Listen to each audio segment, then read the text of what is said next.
Namaste Yogi, it's Aphinya here, and I am coming back to continue the Tip Tuesday video with you. First of all, I want to say sorry if the persistence of the video is not as persistent as it used to be because I am leaving Buffalo, I'm going back to school, and a lot of times has been consumed by studying. I know that the persistence of the video will be kind of break up because of that. Also, the fall is here and the winter is coming. That is another thing that will be really tough to to perk the energy back up and do things. And in this new place, I still kind of wonder where can I film the video when the winter is here. So I just want to say that and put that aside.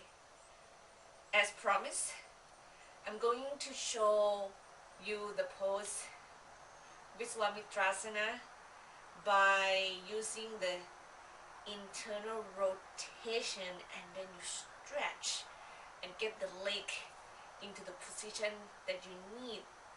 Then we get into the pose optimally, the best we can. Again, this action is good when you have taut muscles in the legs and they are really tight. Expand them and open them first, give us a greater chance to get into the pose.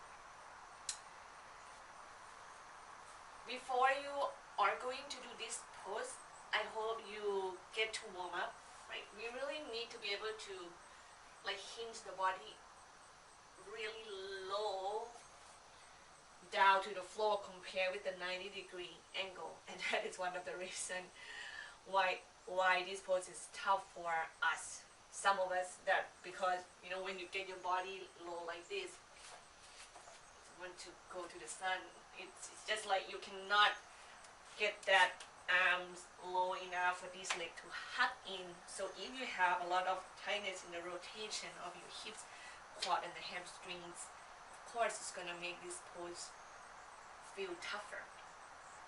However, if we get to make the muscles open up a bit and we still have strong legs, strong hip muscles, these tips is really helpful. Okay, I'm gonna do it first and then come back and tell you the details later.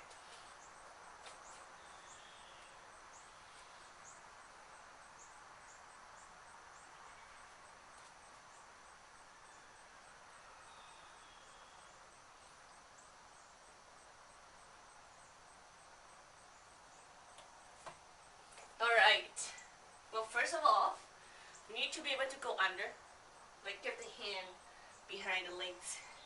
If you are really open, that is just so helpful, because when you can really go under and rotate the hip, lateral rotate the hip with that great opening, you can really hook that leg into your arms and really high, I believe, up onto your shoulders. But if you have a tight, this is what's going to happen. I try to go under and place my hand behind that leg. I push the floor away, try to get that leg upward. At the same time, when I lift, I try to hug the leg into the arm and cramp that leg in as much as I can, because if I am not doing that, the leg is going to slide down. And why that happened, I need to use the opposite hand to hold that leg in place, so then I don't need to start everything all over again. Right. This one is tighter, so you can see how hard it is for me. I go under, place the hand, push the floor, cramp the legs. Yeah. Even that little float is really helpful for us. So when that leg is floating up, use the opposite hand, hold it. When we have this hold, now life is a lot easier. You do internal rotate, stretch right here, move your hip back and apart, and push the floor away nice and strong, and straight the leg. And you can see I also try to transfer my weight back toward my back leg so much. If not, then I will not survive by having most of my weight on the wrist, because I am, look at this, it's still so tiny, right? So we want the weight to go to the leg. I'm keep going back and forward because I want to balance my body. I'm sorry if that makes you dizzy. Go under, cleanse the hand, push the floor, lift the leg, hook it, hold the foot on the outside edge of it, and I from there, internal rotate the leg, push the weight to the back leg and try to straighten the front leg. As you can see, I start to pull my leg upward and my elbows go up toward the ceiling. So that's the first action. Internal rotate the thighs in, back, and also brought the hips apart. Push the weight to the back leg, straighten the front leg. Then after that happening, I'm gonna tuck my tailbone under, like scoop my hip back under just enough. Then get myself into the position of the pose the best I can, which means the weight is going to transitioning back to the wrist a little bit. Personally, I will keep 90–80% onto my feet and try to pull that leg and like stretch the size of the body, stretch the leg as much as it has the capacity to do it without like dump all the weight back onto the wrist. Okay? Then make it fast.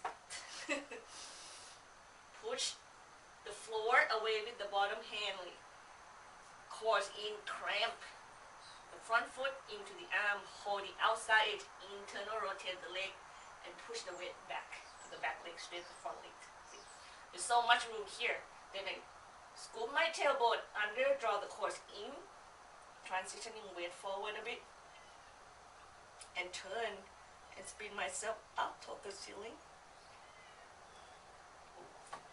the best I can. I'm going to do the other sides. I don't have a lot of opening yet, so you can see how much I've struggled with it. This is kind of good, because if you do a lot of warming up the right muscle before you come here, it will make the pose much easier. Okay, one last time. Even right here, I even move the inner thighs in, back, and apart to help me like open this front hip before I cramp in, so I have more capacity to do that. Whoa. Hold it, push the weight back to the back leg, then internal rotate, and then stretch, and get the front leg straight, and then I lift the core, scoop the tailbone down, push the floor again, and try to go forward.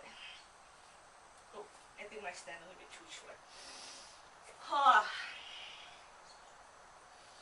May I say it is a lot of work. Go back and forward, back and forward, back and forward.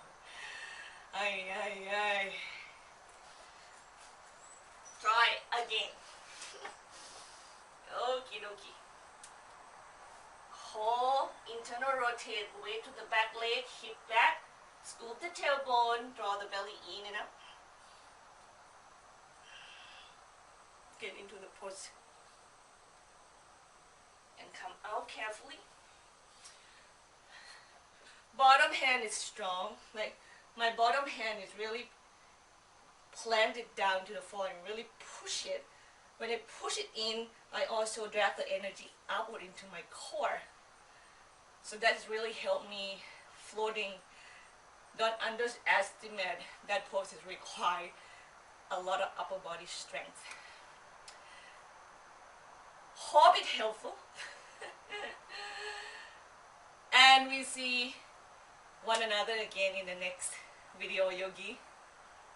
Namaste.